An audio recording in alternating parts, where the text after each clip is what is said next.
mona maboko mise komi na suka ekendaki au Capernaum.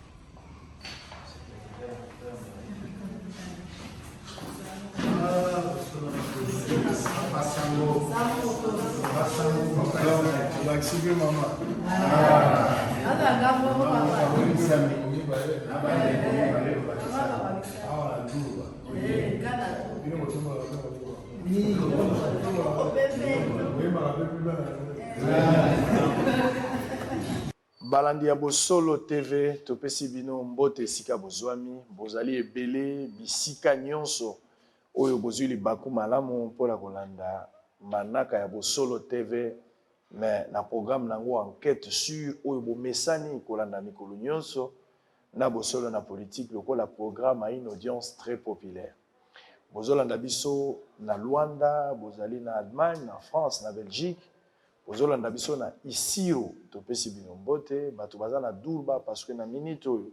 nde bozolanda Bosolo tozali na Durba, tozali awa na Durba na province ya Otuwele nde sika tozwami sima kotambola nzela molai pamba te koya awa na kati ya République démocratique du Congo ezali na nzela kasi ezozala mwa pasi toza na problème ba vol kasi tolekeli nzela ya molai kolongwa na Uganda koya ati na frontière na biso place tokotaki na Aru kolongwa na Aru nde totamboli 180 km tolongwe place wana toyi kokoma na Durba au moins 4 heures de route kuna tosalaki plus de 9 heures nde tolali awa tozwi libako ya kokutana na ba Congolais bao bazali ya bazana bosenga na biso batondi ebele banda tongo bato na bandi koyamba bato baleki ebele mais tokosala nini mosala ngo tolingi nde yango bato baza koya kopesa bambela na bango pamba te mokonzi ya mboka azali magicien te pona koyeba makambo ezoleka soki biso lokola basango mokonzi tokomi awa nde na nzela biso mokonzi ya mboka pe azoyoka pasi nini bato baza nango lolenge nini ya koyi komipesa anzela ba service na ipo tapesa biyano na bao bazali na bosenga nango tokosola na bandeko tango moke tokomape libanda pona kolie litila l'agréable totala sur terrain makambo bango baza koloba est-ce que ezali population motaza ko partager yango. Je pense que ceux qui tolongwa nzamba lingi tozala na wacha sima kolongwa wacha na kokoma pe na Isiro na kozonga awa na Durba tokokene na Aru soki nkolo alingi tokotala ndenge kozala na sosi na biso ya laki tokoma na Bunya sima kosilisa Bunya tokotala Beni soki kozala possible mokonzi ya mboka uti kosala mbela asengi na biso bapanzisa yango topesa maboko na FRDC yango wana nde mosala na lingi mpenza kosala na kota na Bunya pona kopesa bango maboko simbisi la main d'association to lakisa bango ke tozana bango elongo kasi de passage toyoka bandeko bosenga na bango ezali nini bango baye kotala biso ndeko mbote na yo. Mbote papa. Bandeko bauti ko se présenter tokozongela yango te pamba te toyebaki déjà moko na moko azanani kasi tokotala na mama ya likambo yo ozali nani pe bandeko nyonso bazali awo bazali banani. Merci beaucoup papa Sango. Ngai na biangami na kombo Olivier Zumai. Mavota nazali président ya comité de crise oyo population ya Bandai bazali sima na ngao ezali comité oyo efandisamaki depuis le 10 octobre 2015 na makambo matali borne oyo kibali eyaki kotiela biso kokuta biso na place tofandi. Bandai ezali nini bato so ko Bandai ba ibite Bandai ezali nini? Merci beaucoup. Bandai ezali d'abord na kati na province na kati na pays na biso Congo ezali na kati ya province ya Otuwele territoire ya Wacha cité de Durba village na Ngonde esika oyo tofandi babengi yango Bandai. Très bien. Olobi na ngai ezali comité ya crise oyo etiamaki wita 2015. Poto lobela crise c'est que problème ezalaki. Na lingina yo ba jeunesse ya problème. Ti to koma na likambo installation ya comité de crise. Problème ezalaki nini? Merci beaucoup papa Sango. Problème ezalaki oyo. Kibali eyaki kokuta population na Bandai esika tozali oyo. Kibali eye kolona ba borne na butu borne wane kotaki parce que ba mama nde ba monaki yango lokola batu moko bazotia tia ba signe bayebisi bango bazotia tia ba signe. Donc ezali bato wana balataki tenue civile bamemi triporteur ezali nini bamotora bango wana wewa bato mosusu bameseni kobenga yango nde bamemaki baborne wana bake kotiatia yango balobi ezali signe papa sango toyebi ete borne balonaka yango na présence ya chef du village na présence ya chef oyo azali ya dicté chef du secteur et ya plus bapopulation bazali touché il faut bazala mpe batémoin bamona lolenge nini implantation ya borne ezali kosalema mais na ngambo na kote na biso awa tokamwaki komona ke borne elonamaki na butu le fait ya kolona borne nde etikaki ete population bafanda basangana borne oyo ekoti ndenge nini totuna nano bachef du village soki bayebi koloba borne elonamaki awa nde esika oyo komite ya crise eyaki kosekreye mpona biloko wana afete ntango komite esekreye eloko na yambo bakendeki komona ezalaki chef du village na place oyo tozali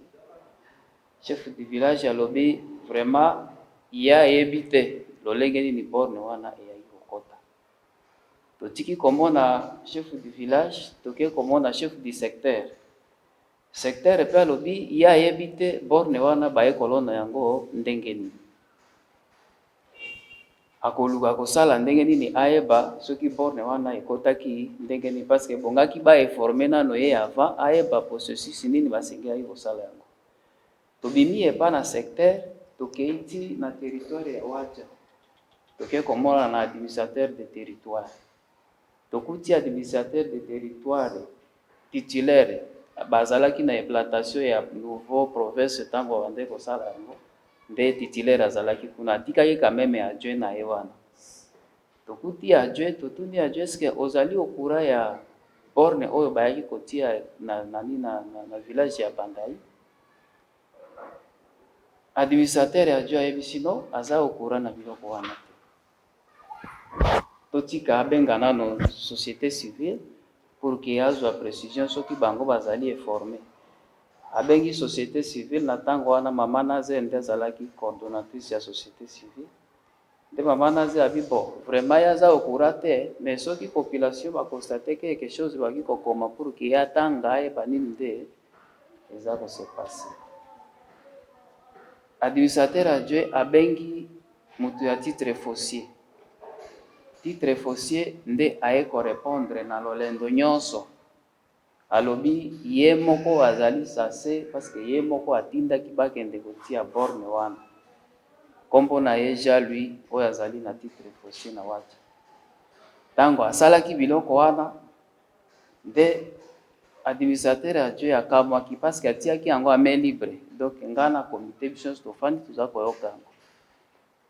nde administrateur adjoint amitu abia koma ye azali pour le moment azosala intérim mais bien que chef akei donc makambo esengelaki ese passé ebongaki ye azala informé na makambo wana donc azalaki informé na makambo wana kouta na biso Wacha tozogi toye kokoma par écrit tokomi memo na biso toke kotikela chef du village aparafe yango toke kotikela chef secteur aparafe yango toleki na epa na administrateur aparafe yango toleki na parquet baparafe yango toleki na titre foncier baparafe yango toleki na police nyonso totikaki babiloko wana donc bango basinyaki biloko wana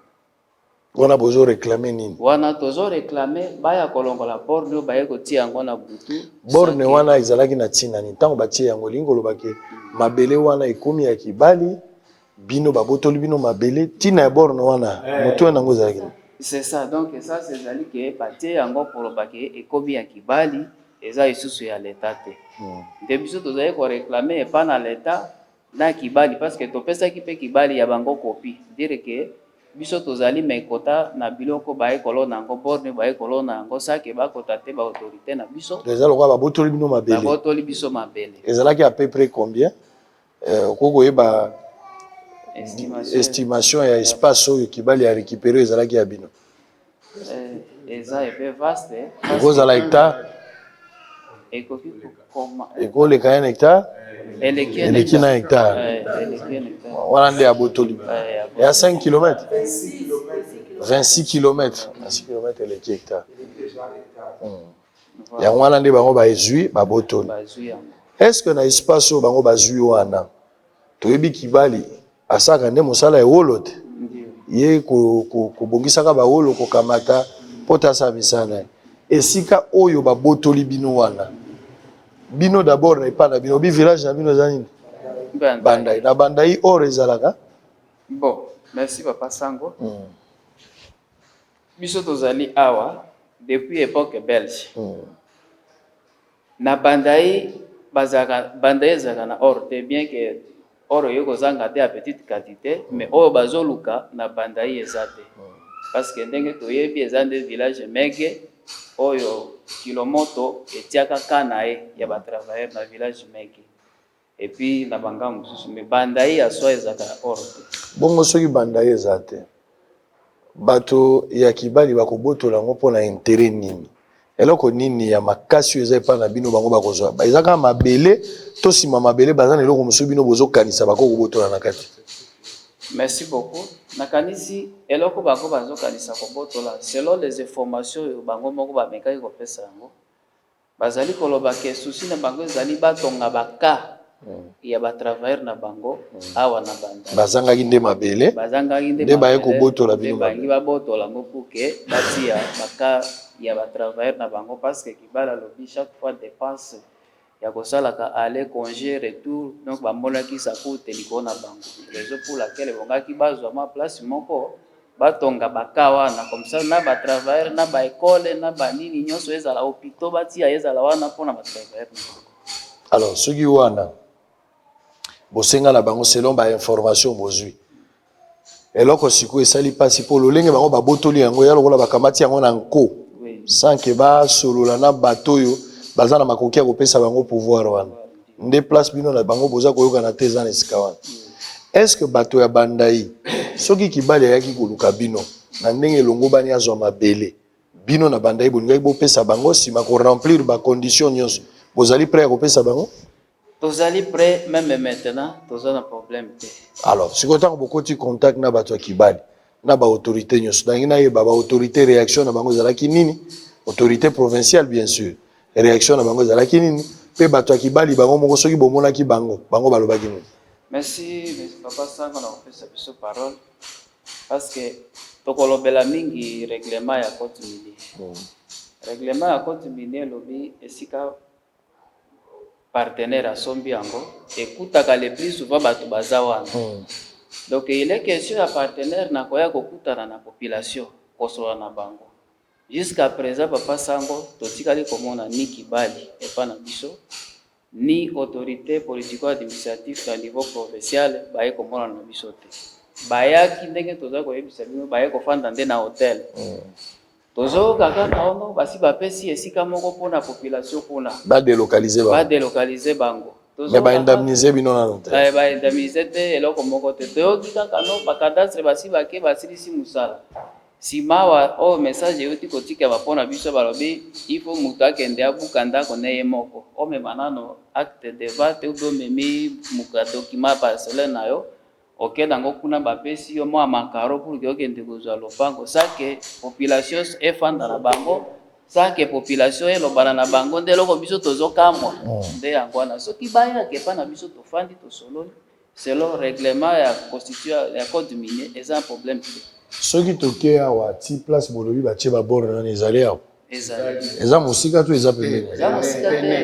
eza mpe pene awa te papa Sango azali nde na village bandai awa toza na bandai esika tokutanga esika batie nini nde eza mosika te très bien mais oza nano na bandai naza deja na kati ya bandai to ndenge naza nga mpe nakomi moto ya bandai très bien alors on va revenir avec toi maman yaka nano pesanga nano mama ayoka nano mpe bamama balobaka babombaka eloko te mama olandi ndeko ndenge alobi ya kobakisa eza nini bakisa ndeko ndeko tamboli mpe mingi na bisika Congo bisika bajama baor baku misusu otamboli oyebi ke okomi na miba oza mwana mpe okomi na miba miba ya jama ezalaki mpe eza mingi banda mutiti kabile pe à côté kabile ta côté jamais na tele komona que jamais bimina chitenga ni ba ke ko dira ke esika na ngai atele komona bongo tika pe ba vivre pe kaso na yo komona kasa mboko durba atele komona ngoteza Lubumbashi zala jekamina ezala na mbujwa ezala na chikapu na yo komona ngote société aya kutinde bantu akuteki banzete takuti nyama te marke chef ya mboka azoba ke soki banto bazosala bazobotela bisika bafana bandai abawuta me mowuta nde asalaka mpe esika mowuta akuti zamba abotoli te tosumi bisika depuis 2013 eloki balaka kolobeka biso pamba 2015 mbana bana kosala kuna po société oyo eza bana bana lobe félicité ayoka ngo ayeba ke azotambola libanda mboka kasi mbongo eza na kati ya mabele na ye moko me bazolia biso bana mboka tozobénéficie te esika tofandi na kimia ebaya kobotoli na makasi donc Kibali abotoli bino mabele na makasi bayaki na menace babimisi ba général babimisi ba ministre ba procureur toyebi tokutani mpe na bango tozwi solution te au contraire ministre azobebisa ke bakobimisa bino pamba bakobuka bokozanga ata linzanza ya kokende kotonga esika babimi biso ntina mutuka bake batiki ngai kuna procureur azobisa ngai ke ndima oyo esika oyo na répondre ke zobanda kuna bana na mbujimai baya kofanda eso ngai na kofanda te na kondima nakufa na esika na ngai ngai na ye na mboko depuis 2013 nazwi esika na mbongo ya Kibali te naswi mabelo wana natongi lelo na fanda na mouvement oyo nyonso tu baye komine na mbala ngai société ozomona ezoboma tonamona miba moto azwa sida na moso bazoprotege ti mokolo akokufa kasi awa otravaille baselo mabe babimisi yo nde papa azwa baminake 850 yoto bitake minage nde ozomone akomole biloko akopona akweyaki na se babosa travailleur babosa ne na kati na libulu na likambo wana eketi na isiro bazokorompe nde ozomone babosa na libulu 850 mètres babetaki minage balobi ke ndenge abiki ana kisi mindele baprotege bamindele barompre bantu baprocureur babimisaki bakata ye mosala baprotege te azali tazotambola na ebembe moko nafani nango soki esika nafani na kimia Kibali na ngai so esika wana aya ngai nabima na mboka na ngai mindele baprotege bamindele bafani na mboka oyo mbo mabelo ya biso eske Félix azoyoka biloko azomona ngo azoyoka te Kibali esika banda koteka nyonso tu Kabila banda koteka mais c'est là ça ji bo construire na ordre mais fala na ordre akote pe na mboko oyo alanda ordre eza na mboko alanda lango penza tina suka nango babuma bantu na kati ya mboko na niveau moko ya kosakana te bantu zaneti papier hygiénique na kati na mboko oyo soko telemeli mindele babumi yo soko telemi babimisi bakati yo baprotege mindele zela na soana na papa tika nano po yo kwa yaza na problème ya likolo ngamo na vanda nano awo balandi ya Bosolo TV ezosala pasi soki makambo bandeko bazoloba eza ya solo soki oyo bazoloba eza ya solo ezosala pasi mais nous allons aussi interroger tozana ba pour parler na bato ya Kibali yango pour que tout na bango mwa mituna ebele par rapport à l'accusation bato baza kosala bango on verra comment ceux qui ont eu opportunité au kutana bango on va leur poser des questions notamment makambo bandai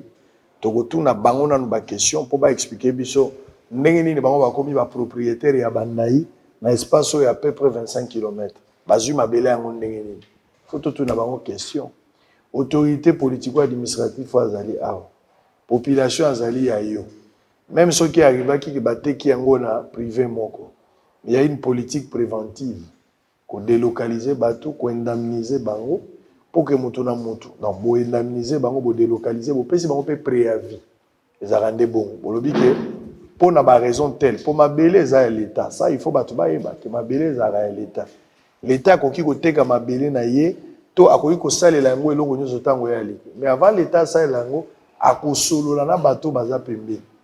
akoyebisa bango nalingi nalongola mabele nazolongola bino awa peut-être mpo nalingi natonga eloko moko ya l'état ou bien nalingi nasala eloko mosusu l'état aza na pouvoir wana kasi akoyokana na bato bazovanda wana l'état akokamata misolo oyo ezali na bavaleur ya bandako na bango akopesa bango mpo te bango bakende tonga place mosusu et puis l'état akopesa bango ngonga ya komibongisa mpo bakende mais oyo soki l'état na ndenge na ye moko asololi na privé apesi ye mabele l'état na ndenge na ye moko avertir bino takomi ko imposer bino boleka bolongo wana pe mbongo ezali te nyonso wana ezali pasi soki ya bongo makambo ndenge eza kosalama tokokita sur place po tomeka kotala esika yango bato ya kibali bandima mpo bapesa mituna biyano na mituna nyonso eza nango meloko esalinga mpasi eza congolais oyo nini ekomela yo kombo na nani kombo na ngai Hubert Lomboto oza mongo aza mongo eloko nini ekomela yo bon eloko ekomela ngai nazwaki contrat na MD parce que kibali atravaka na MD lokola sous-traitance tant nazwi contrat bapesenga contrat ya une année alors na contrat wana nazosala pe naza électricien alors nakitaka na underground c'est-à-dire na kati ya kuna eza na underground musala ya se ya mabele na kuna na kibali place basalaka or nakitaka na donc na se kuna alors ezalaki le 22 janvier 2015 na ngonga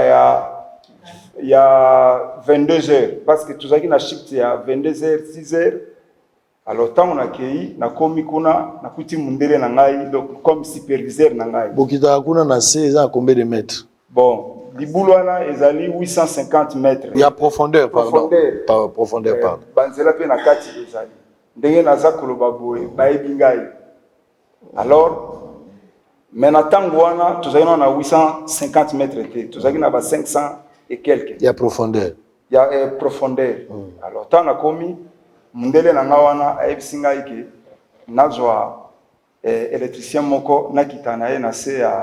ya libulu mpona kosala mosala nalati mpe teni na ngai complet nazwi aide moko tokiti na ye na ntango wana bazalaki na carte d'accès te carte oyo akokota mpona koidentifie ke mutu oyo aza na se ya mabele ezalaki na ben 4 parce que ben 4 mpe basaka mosala ya se ya mabele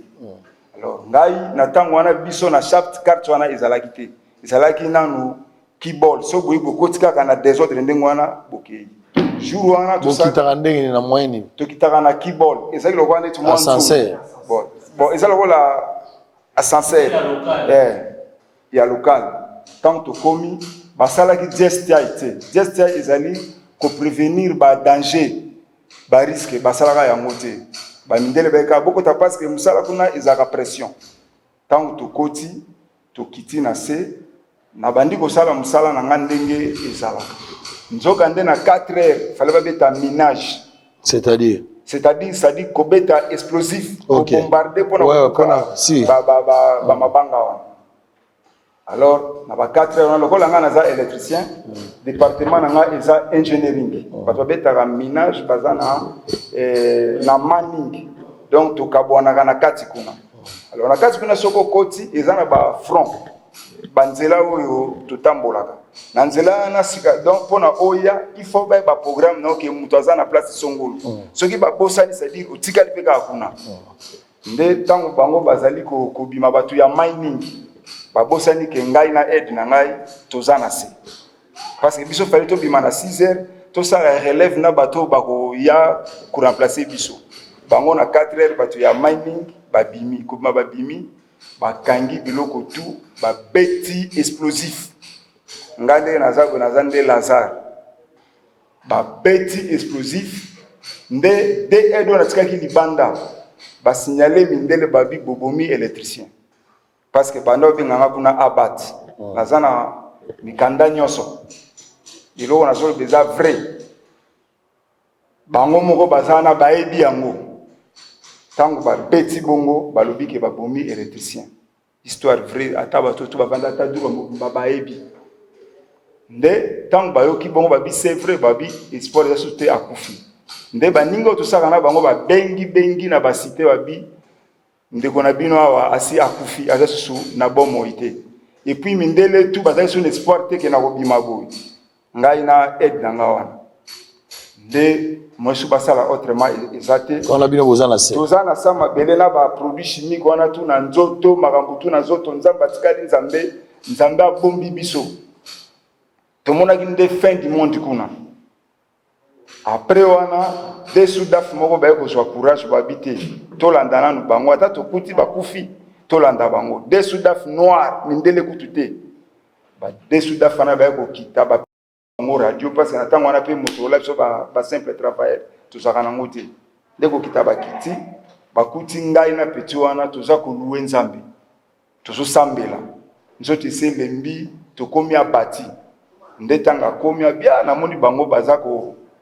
koloba me nayebi te soki eza ndenge nde babi botya bango na kibol wana babima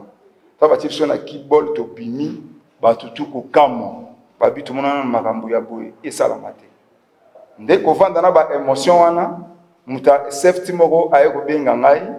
alobi non manager aza kobenga biso na bureau manager wana kombone Alvin Mundele tokomi kuna manager abandi koblame biso o bino bolalaki tobi me soki tolalaki prévenir eza kolakisaki biso tolalaki ngai na baoutillage na nga tu yango toolbox na ngai yango mosala kende kosala yango comme preuve tolali ndenge nini botikaki biso bango babio te bolalaki bozonga ndako wana ezali dana na ba 4 heures biso toki tokozonga ndako nde babengi ambulance ane ezwi biso ti tokomi na hôpital moko ezalaki na Kibali na kati wana Bango bato batindi bino hôpital. bango sikoyo batindi donc babengi ambulance ezwi biso tokomi wana tokuti docteur Herman aza wana nazoloba eza vrai ntango tokomi wana docteur Herman atali biso alobi ya moni eloko moko te tozonga ndako azwi kaka perfusion apesi biso na baantibiotique moko boye ntango tozongi ndako petio tozalaki ne wana aye na ba 12 heures azosanza bamakili ezobima ye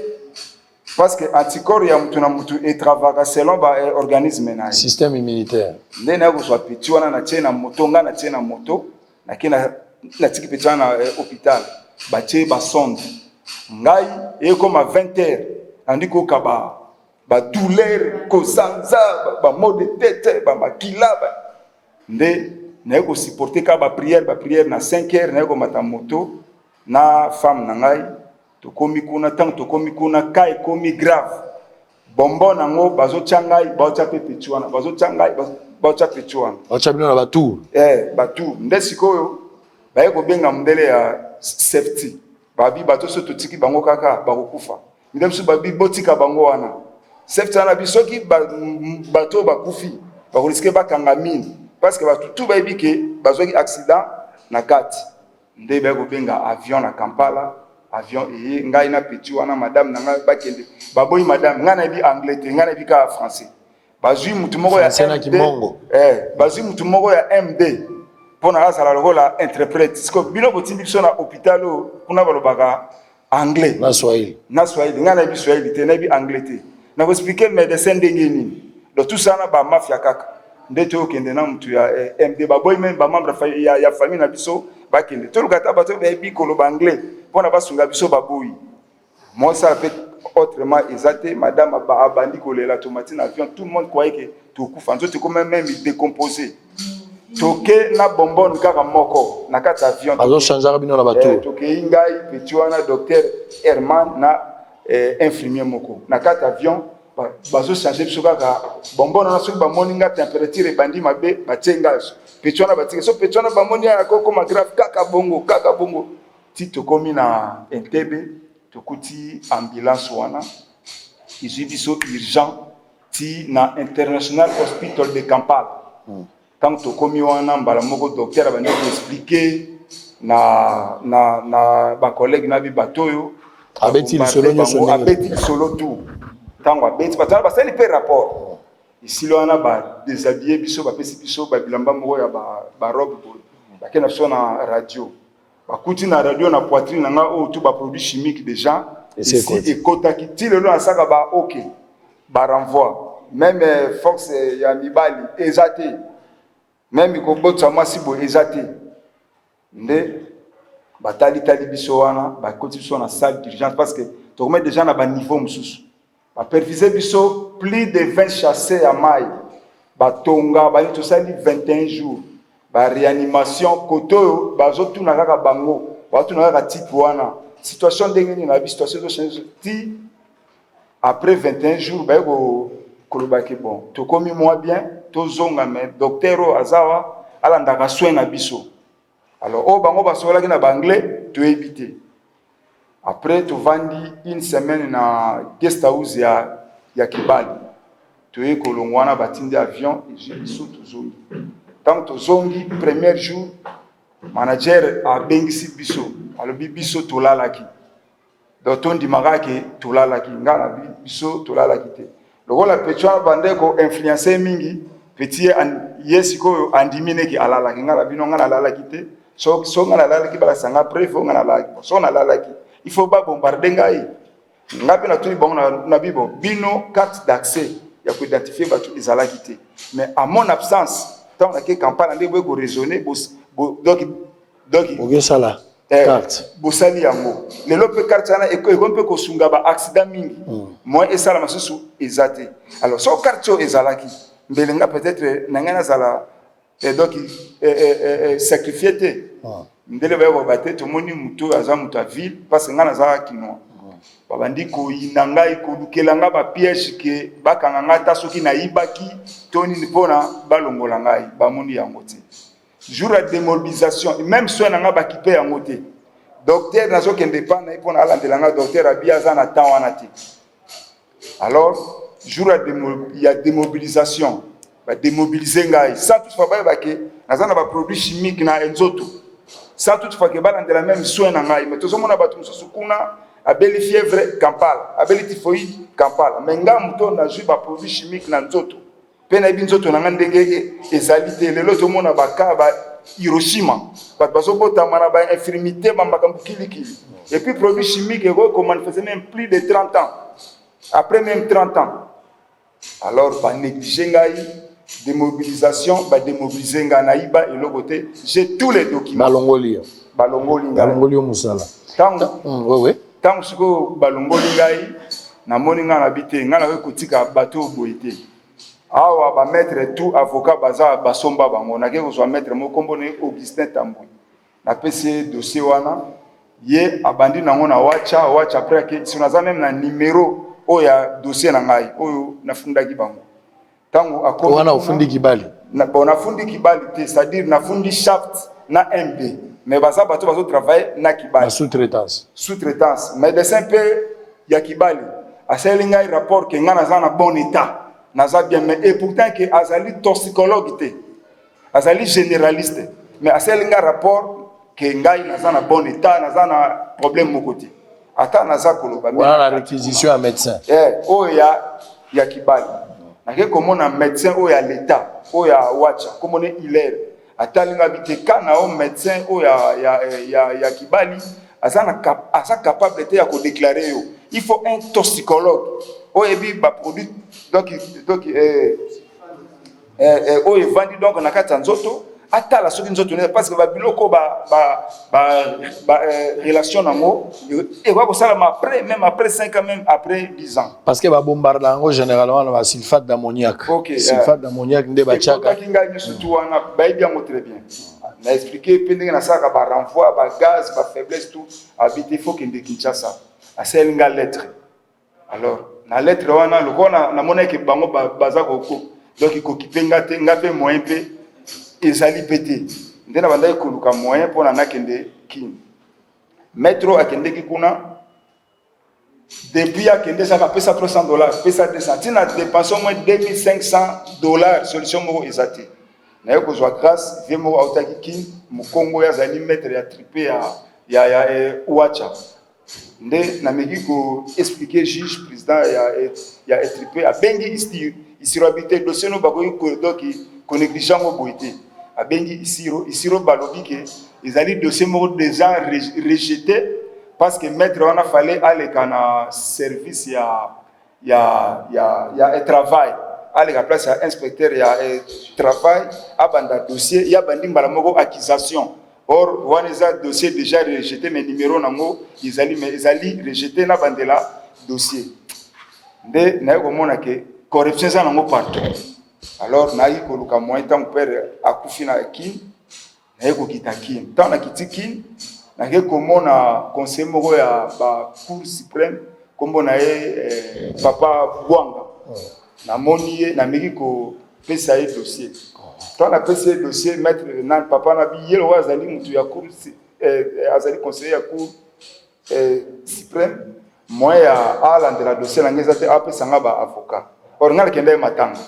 ba avocat na babio fana pesa bango mbongo mo lokola ba $3000 pona balanda dossier na ngai nga siko na eloko te alors le roi pe na ki pe na mbongo te na ye ko mona sikoyo ndeko na nga moko azali président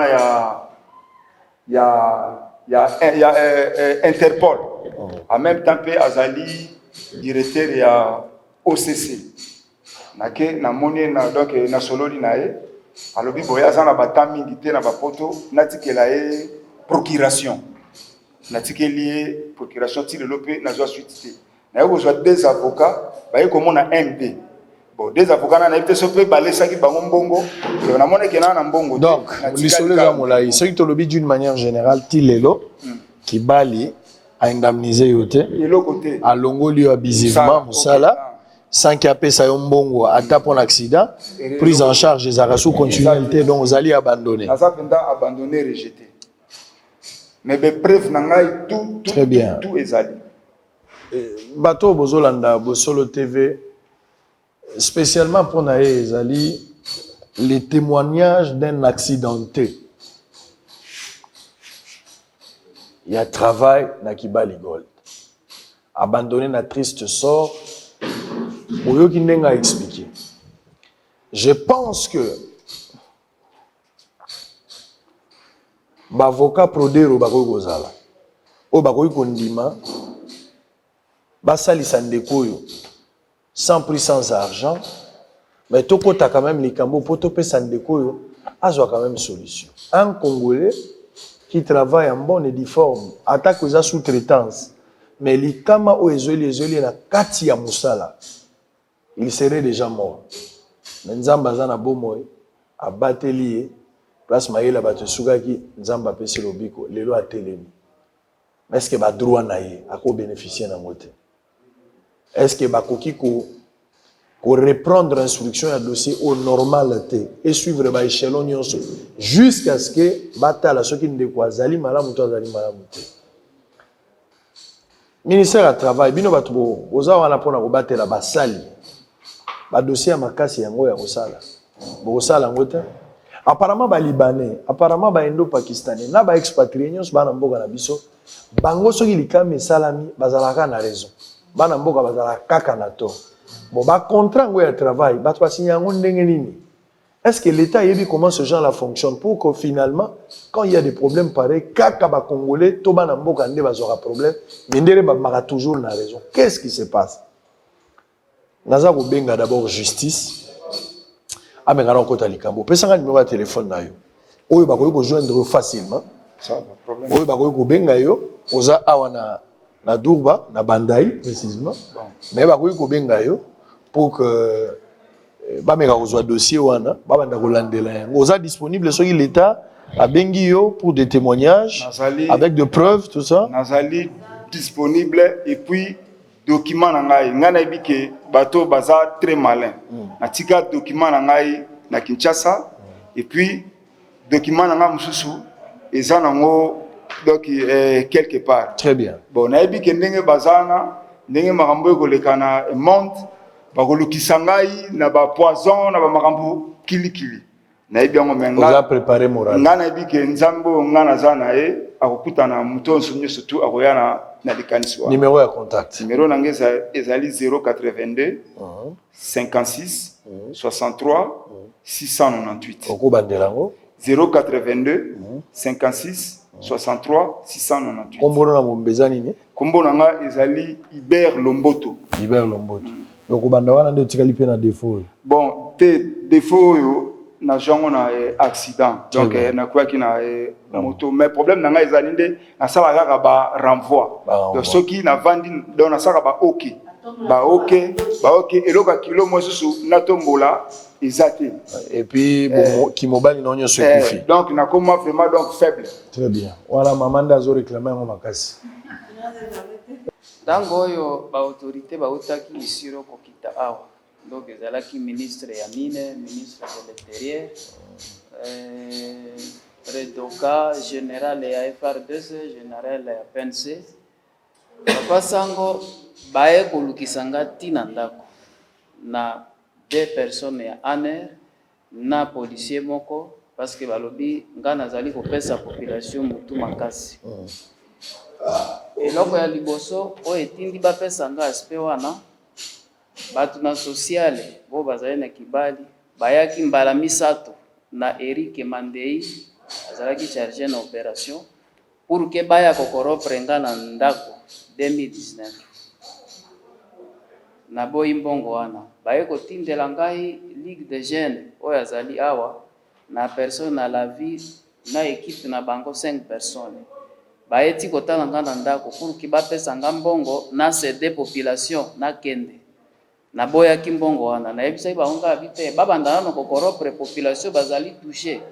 soki basilisi corruption na population nga na kozala moto ya suka ya kozwa corruption mpe kobima na place oyo nde etikaki bataxe nga nazali leader na sase ya mabe nazali président ya barebele nazali kopesa population mutu makasi baye na baanere koluka ngati na ndako Dieu merci bazali koyeba mpe nga te bazoyoka kaka bazoyeba nga te naza nani baye bakutinga batuli bazoluka promoteur Nicole na yesu bango promoteur Nicole Yo za promoteur ndio promoteur Nicole aza na voyage awa tozaka po bakutaki nga na réunion na balakisi donc bayaki jusqu'à ce que na kimi j'ai fui province ya Haut-Uele na ke ailleurs parce que na gouverneur j'ai même me parlé avec lui to oyo gouverneur asololi nanga j'ai constaté que lui aussi il était dans ces histoires. Très bien. Biloko tozana yango awa Papa Sango ezali bato na biso na kibali balekisi poison awa nazoloba peut-être après bio na kozala lisusu te parce que il cherche tout moyen bazolukati jusqu'à présent je vous dis nazali plus que or batiki or mais il me cherche moi personne mal. Très bien. C'est-à-dire aux Osenga l'État à sécuriser aux alliés exposés. Qui concerne Kibali avec ses travailleurs. Ok. Dans le même ordre d'idée avec mon papa ici, nous autres, nous sommes des travailleurs de Kibali, Maïni, nous travaillons dans la mine souterraine. Jusqu'aujourd'hui, bien, tu n'es plus là-bas. Je ne suis plus là-bas parce qu'on venait à peine de nous licencier. Ok. Nous étions au nombre de 7. Nous étions malades. Nous étions en train de prendre des soins chez Kibali jusqu'à ce qu'on n'avait pas eu les soins, donc c'est-à-dire on n'avait pas été bien soignés jusqu'à ce que Kibali avait décidé de nous licencier. Un jour, nous étions venus au travail, on nous dit de passer à l'hôpital pour venir avec le certificat médical. Nous étions partis, partant à l'hôpital, le médecin de la société nous a consultés. Après la consultation, vu le travail que nous étions en train de faire qui impactait notre santé, le médecin de l'hôpital nous a remis un certificat d'aptitude physique certifiant que nous ne sommes plus aptes à travailler dans la mine souterraine parce que c'est de là où nos problèmes résident. Il nous a orientés, acceptant que nous sommes aptes aux travaux de surface. Alors, curieusement, quand on était en train de venir au niveau de notre ressources humaines, une fois vous présentez ce certificat d'aptitude physique, certifiant qu'on va vous orienter aux travaux de surface, automatiquement, on vous brandit le papier de la notification de licenciement. Et non, vous, comme vous n'êtes plus apte à travailler dans la mine souterraine, automatiquement, on vous licencie. mais aussi on nous brandit aussi le certificat de fin service. Alors, nous, on s'est dit que non, chez Kibali, il y a des travaux de surface. Comme vous nous lâchez des gens dans la rue comme ça, le temps que nous avons aussi nos dépendants qui sont ici à Durba, sont venus, soit moi je suis venu de Bukavu, les autres, il y a ceux qui sont venus de Lubumbashi, sont ici avec leurs dépendants. Alors, vous nous jetez dans la rue et puis vous nous dites que non, on ne veut plus de vous. Alors, nous, on s'est dit que quelle procédure on va prendre. On a entamé d'abord par les recours ont rejeté nos recours en nous disant que d'amener les dossiers là où nous voulons et ne veulent plus de nous. On s'est dirigé à l'inspection du travail. Pour moi, j'étais délégué. Avant qu'on me licencie, il a fallu qu'on ait d'abord l'aval de l'inspecteur du travail. Ils sont partis comme les Congolais sont toujours roulés. L'inspecteur, quand nous sommes venus chez lui, lui aussi est en train de dire que non, on vient d'abuser la loi congolaise, on ne peut pas vous licencier, on va vous orienter. Nous, on avait déjà l'espoir que l'inspecteur va nous aider. À peine que l'inspecteur nous a invités à l'inspection, on a envoyé l'avocat qui représentait la société Kibali, on nous a confrontés avec ces gens. Curieusement, on a regretté de voir les mêmes inspecteurs qui nous disaient bien avant. Ils changent. Ils changent Ils commencent à parler pour l'avantage de Kibali. La société a raison. Vous, comme vous n'êtes plus capable de travailler dans la mine souterraine, la société a raison de vous licencier. Nous, on nous a licenciés. Nous sommes là. Alors, on vous a payé votre argent. On nous a dit qu'on va nous donner les décomptes. Quand nous sommes partis voir les décomptes, on a vu qu'on nous donne des décomptes à monnaie de singe. Presque le salaire que vous prenez, on vous donne ça comme décompte final. Nous, on s'est dit, ça c'est quoi? On dit, quand on réclame les décomptes, on nous dit que non, c'est ça. Partez là où il y a des experts en matière comptable que vous connaissez. Nous connaissons qu'on ne doit plus ajouter quelque chose là. Nous, on a laissé les décomptes. Alors, on a appelé à Kinshasa l'inspectrice générale du travail. Elle nous a dit, mes enfants,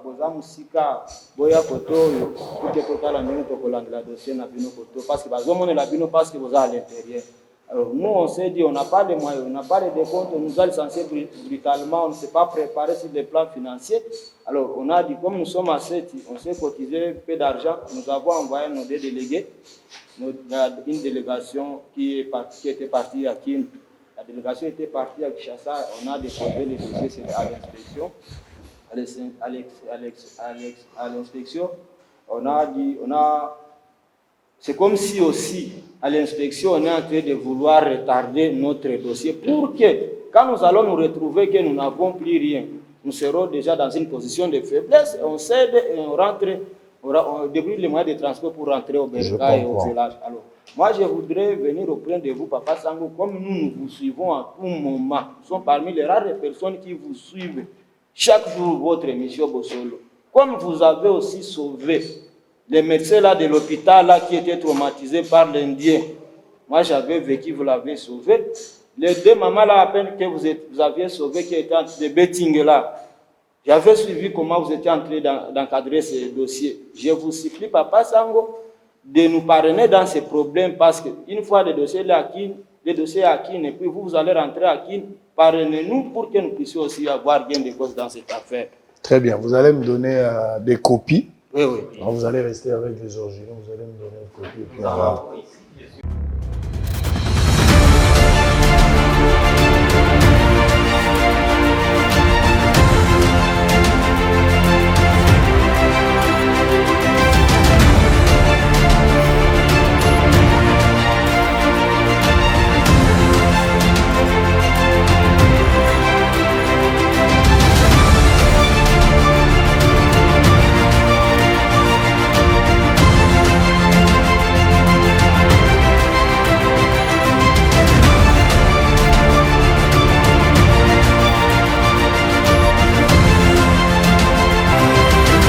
Tomona maboko mise komi na suka ekendaki o Kapernaum.